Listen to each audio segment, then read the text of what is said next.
que puedo tener posibles conflictos de interés con mi presentación. No todos los conflictos son buenos ni malos, pero hay que declararlos. Y en ese sentido, tengo que declarar que soy presidente de un gremio, que es el Colegio Nutricionista de Chile, que además soy asesor,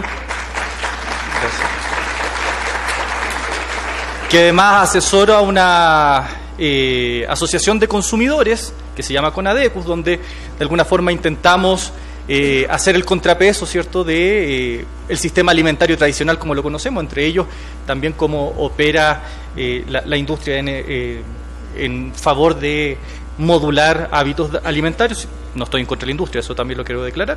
Y además tengo una empresa con la cual hoy día tengo licitaciones vigentes con el Ministerio de Salud. Por lo tanto, ya declarando eso, puedo partir, ¿cierto?, en lo que es la presentación.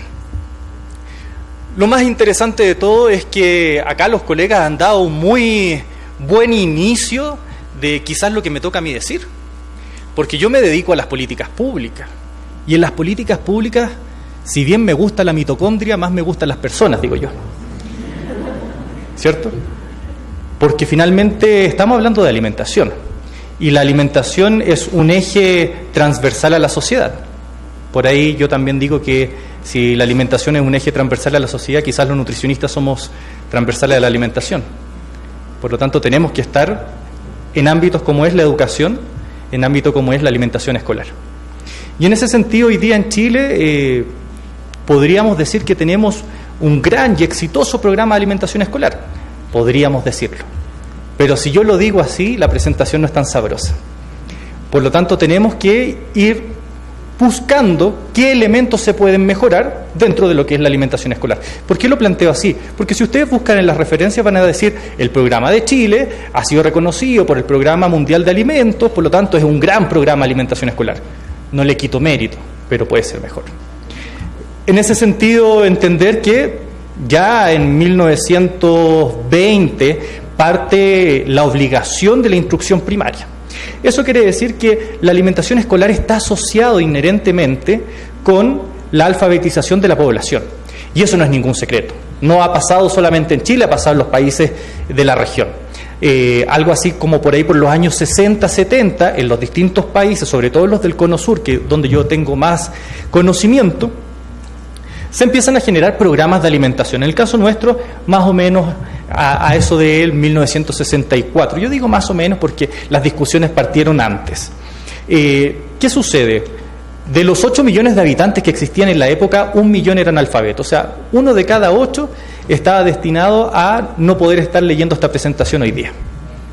Por lo tanto, se ve la necesidad de crear y de mejorar la alfabetización de los chilenos y chilenas, pero al mismo tiempo se entiende que es necesario tener alimentación adecuada para que los niños puedan estar presentes y se puedan alfabetizar. No hay ningún secreto en eso, ustedes lo saben, no tengo que entrar a explicar cuál es la función de la alimentación en el aprendizaje, ¿cierto? Ya lo vimos también desde distintas miradas. Por lo tanto, la finalidad que existe del programa de alimentación escolar PAEP es el programa de alimentación más grande que nosotros tenemos, no es el único. ¿Ya? Tenemos también programas de alimentación preescolar y con distintas instituciones también. Pero este es el más grande y por lo tanto también siempre va a ser el más cuestionado, por razones lógicas. Maneja muchos recursos también. Este programa en particular tiene una característica que es muy interesante. Llega a todas partes en nuestro país. Ustedes conocen Chile, un fragmento largo que tiene desierto por el norte, tiene la Patagonia en el sur y tiene islas también. Seguramente más de alguna vez han escuchado hablar de la isla de Pascua. Bueno, también hay una escuela en la isla de Pascua y los niños reciben el programa de alimentación escolar. La gracia de poder tener un programa que es, llamémoslo homogéneo, es una ventaja, pero también puede ser una desventaja cuando estamos hablando de soberanía alimentaria, cuando estamos hablando de condiciones que tienen relación con la cultura de la alimentación. Porque la alimentación claramente no puede estar solamente basada en factores nutricionales. Y así lo hemos entendido por mucho rato. Pero como a mí me gustan más las personas que las células, tenemos que considerar algunas otras variables dentro de la alimentación. Yo siempre doy el siguiente ejemplo. Cuando estamos enamorados, tendemos a llegar con una cierto tipo de alimentos. Creo que pocos llegan con un asado para entregárselo a esa dama. y decirle mi amor, te amo. Una vez que ya se hicieron el reconocimiento del amor, sí van asados y van a otras cosas. Bueno, los alimentos tienen mucho que ver con el comportamiento de las personas y por lo tanto el comportamiento de los niños también. Es evidente que sí. En ese sentido ya se ha demostrado y lo han presentado previamente. Nosotros como país tenemos un problema que es de obesidad. No solo de sobrepeso, como siempre se habla, no, de obesidad, donde 1 de cada 4 niños a los 6 años tiene obesidad, un 25%. Cuando hacemos las estadísticas a nivel nacional, ya a los 6 meses tenemos un pic de crecimiento, que es lo que sucede a los 6 meses, introducción de alimentación no láctea. Ya después, a los 2 años, tenemos otro pic de crecimiento en materias de obesidad, que es lo que sucede a los 2 años aproximadamente, se introducen los niños a la alimentación de la casa. Y por lo tanto, esa obesidad o esa tendencia no disminuye. Por lo tanto, hay que preguntarse cuál es el rol que tiene la alimentación escolar dentro de la salud de los niños y de las niñas, con componente de género, evidentemente hay que consultarlo. Bueno, nuestro programa tiene distintos otros programas. Se habla de la alimentación estudiantil, también la que es de educación superior, programas de salud, becas, Yo elijo mi PC, programas de útiles escolares. Hay otros programas más, no es solo alimentación. Pero yo no me puedo dedicar a hablarle de los otros, tengo que hablarle de la alimentación porque a eso nos convoca. Para entender cómo funciona la alimentación, tengo que entender cómo funciona el sistema escolar desde la parte administrativa. Y en ese sentido, en el 2014 teníamos la siguiente imagen. Esto está cambiando un poquitito, por eso que les digo en el 2014, donde tenemos una mayoría de particular subvencionado, que eso vendría a ser que se paga, pero no mucho, ¿ya? Y la otra cantidad que está en azul es municipal, que no se paga. O sea, esa es la gran oferta que tenemos hoy día, una oferta bastante mixta. Y se está regulando de alguna u otra forma a que sea más pública, gratuita. ¿Ya? Por eso les digo que esta foto ha tenido algunos cambios. Entendiendo eso, también hay que entender cuánto se gastan las instituciones, o cuánto reciben, mejor por parte del Estado, las instituciones relacionadas con... me estoy yendo a amarillo. Bueno, no sé. Las instituciones relacionadas con el Estado y la educación. Esto es como árbol de Pascua, ¿eh? Para mantenerlo atento. Y si se dan cuenta, ya en el 2014, que hoy día tenemos alrededor de unos 100.000 millones de pesos adicionales, 100.000 millones de pesos chilenos, hablamos que la institución está a cargo de 400 y fracción miles de millones de pesos chilenos, que esos son aproximadamente unos 650 millones de dólares. Por lo tanto, la mitad de eso se va a la alimentación de los chiquillos. Hay mucho dinero en función de la alimentación. ¿Qué quiero decir con esto? Muchas veces se dice, es que el Estado no hace nada, es que no ponemos recursos. A ver, espérenme, si los recursos están, y los recursos se ponen. Por lo tanto, aquí hay un rol social en el cual, sobre todo los profesionales que nos dedicamos a esto, tenemos que tener una suerte de contraloría social respecto de estos bienes públicos. Porque muchas veces nos desentendemos. No, es que no les gusta la comida el día lunes, se va a la basura. Sí, pero es que hoy día la alimentación, lo hemos visto acá y en otras ponencias, tiene una condición social. Tenemos que disminuir, obviamente, cuánto de eso se desperdicia. ¿Por qué tenemos que pensar la alimentación no solamente como un eje de nutrientes y calorías, sino que también con un componente que es social, cultural, soberanía alimentaria, desperdicio, huella de agua, o sea, sostenibilidad finalmente? Entonces es muy importante darle un trato que es de contralor, de supervisión, de estar encima de lo que se está haciendo. Porque si nadie se preocupa, bueno, no mejora. Esto es lo que normalmente vemos cuando vemos distintas bases técnicas. Normalmente encontramos que está muy bien descrito, bueno, el desayuno, el almuerzo, van a tener una cantidad de calorías, una cantidad de raciones, y con eso nos empezamos a quedar un poco más tranquilos porque, no estamos seguros, los niños van a comer lo que corresponde. Eso en el papel. Eso desde la oficina. Pero, ¿qué es lo que pasa? ¿Cómo se prepara esa alimentación? ¿Será que la preparación de esa alimentación tiene algo que ver? Porque a veces cuando nosotros en Chile ocupamos también el cook and chill, porque hay lugares donde es difícil llegar con la alimentación. Por lo tanto, se utiliza esto de retermalizar una gran cantidad de alimentos y después esto se sirve. ¿Tendrá el mismo gusto? ¿Tendrá el mismo aroma?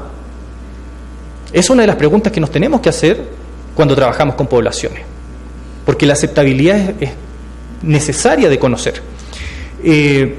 Me toca trabajar de repente en otros temas, y así como el colega ahí pasó el dato, yo voy a hablar de alimentación laboral en uno de estos días, y una de las cosas es que justamente el cook and chill parece que cambia algunos componentes de aroma o de sabor de los productos.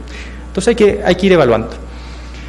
Bueno, cuando hacemos la fotografía para los medios, encontramos que los suelos en general están bastante bien, son antideslizantes, protegen a los trabajadores, en este caso las manipuladoras que salen presentes muy bien uniformadas, sus trajes muy blancos, ¿cierto? Y además todos con la cofia puesta y con alguna supervisión en terreno.